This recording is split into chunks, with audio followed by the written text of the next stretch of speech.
الشيطان الرجيم.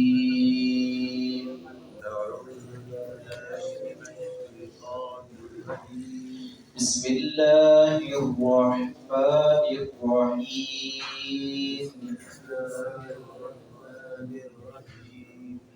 ولو نشاء لمسخناهم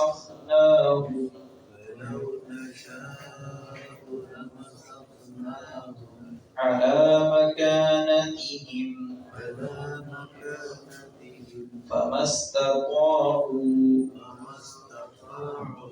مضيا ولا يرجعون. ومن نعمره ننكسه في الخلق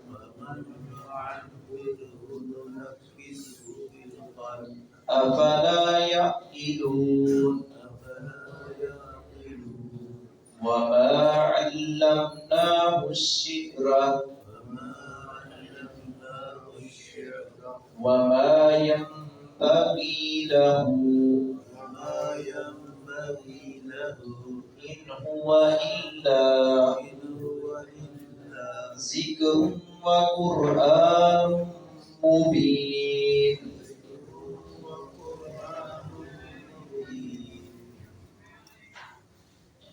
اللہ رب العزت نے ان آیات میں بھی اور گزشتہ آیات میں بھی کافروں کے ان غلیظ نظریات اور ان کی سزا کے حوالہ سے اور قیامت کے حوالہ سے بات کی ہے۔ پچھلی آیت میں تھا کہ اگر اللہ رب العزت نے فرمایا کہ اگر ہم چاہتے تو ہم ان کی بینائی اور نظر کو سلب کر لیتے، اندھا کر دیتے، پھر وہ دیکھنے کے اور راستہ دیکھنے کے اور دیگر رہنمائی دینے کے قابل نہ رہتے۔ یہاں اللہ رب العزت نے فرمایا دوسرے نمبر پر کہ اگر ہم چاہتے تو ان کے شکلیں جو ہے مسخ کر دیتے، ان کی یعنی شکلیں تبدیل کر دیتے، پتھر بنا دیتے، خنزیر بنا دیتے، کوئی اور جانور کی شکل دے دیتے، پتھر بنا دیتے، جیسے ان کے کرتوت تھے، جیسی ان کی حرکتیں تھیں۔ لیکن اللہ رب العزت نے ایسا نہ کیا۔ اللہ رب العزت نے ان کو ڈھیل دی اور نبی اکرم صلی اللہ علیہ وسلم کا اور کلام اللہ کا استہزاء اٹھانے والوں کا اللہ رب العزت نے ان کو مختلف مثالیں دے کر سمجھایا ہے۔ یہاں بھی ایک مثال دی ہے کہ انسان بچپن سے پہلے پیدائش ہوتی ہے، اس کی کچھ بھی نہیں ہے، پانی کا نطفہ ہے، پھر اس کے مختلف مراحل سے طے ہوتا ہوتا دنیا میں آنکھ کھولتا ہے، بچپن ہے، پھر جوانی کی طرف جاتا ہے، پھر وہ واپس پلٹتا ہے بڑھاپے کی طرف۔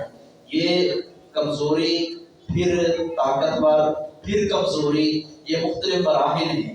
یہ جنہوں نے غور کرنا ہے، جنہوں نے عقل سے کام لینا ہے، وہ سوچتا ہے کہ اللہ رب العزت بھی کوئی ذات ہے جس نے یہ سارا کچھ یہ نظام وسیع کر بنایا ہے اور سارے اسی کے محتاج ہیں، سارے اسی کے در کے فقیر ہیں۔ وہ کون کہتا ہے تو سب کچھ ہو جاتا ہے۔ لیکن انہوں نے ان ساری چیزوں کو سامنے رکھا بھی، اللہ رب العزت نے مثالیں دی، لیکن وہ پھر بھی ایمان لائے، بلکہ رسول اکرم صلی اللہ علیہ وسلم کو الٹا شاعر کہنے لگے کہ آپ شاعر ہیں۔ یہ اپنی طرف سے بنا کر چند ایک اشعار لے آتے ہیں اور ہمیں کہتے ہیں کہ جی وحی آئی ہے، جبرائیل امین آئے ہیں، یہ کلام اللہ ہے، یہ اللہ کی کتاب ہے۔ تو یہ ایسا نہیں ہے، یہ اس طرح کی باتیں کرتے تھے۔ تو نبی اکرم صلی اللہ علیہ وسلم شاعر نہیں تھے، اللہ رب العزت نے نبی کی ہے۔ آپ صلی اللہ علیہ وسلم نبی تھے اور آپ صلی اللہ علیہ وسلم نے جتنے بھی زبان سے کلمات فرمائے ہیں وہ خیر پر مبنی تھے، اس میں ہمارے لیے خیر ہی خیر ہے۔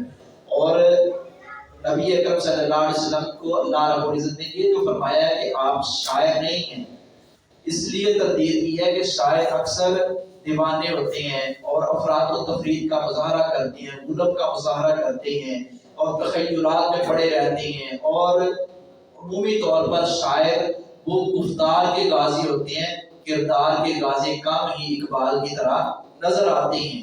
تو نبی اکرم صلی اللہ علیہ وسلم کے بارے میں اللہ رب العزت نے فرمایا کہ آپ شاعر نہیں ہیں۔ ہاں اگر اتفاقی طور پر آپ کی زبان مبارک سے کلمات ایسے نکلے ہیں جن کے مصرے اور الفاظ ملتے جلتے ہیں، ایسے محسوس ہوتا ہے کہ جیسے یہ شعر ہیں عربی زبان کے۔ تو نبی اکرم صلی اللہ علیہ وسلم نے ارادتاً ایسے کوئی شعر نہیں فرمائے، کوئی الفاظ اتفاقی طور پر مل گئے، جیسے انا النبی لا کذب انا ابن عبد المطلب، یہ بظاہر تو شعر لگتا ہے لیکن شعر نہیں ہے، یہ نبی صلی اللہ علیہ وسلم نے الفاظ ارشاد فرمائے، تو اس شعر کی ایک شکل اتفاقی طور پر بن گئی کہ میں نبی ہوں، میں جھوٹا نہیں ہوں، میں عبد المطلب کا بیٹا ہوں۔ اس طرح کی چند ایک مثالیں ہیں۔ اس کا مطلب یہ نہیں ہے کہ آپ شاعر ہیں۔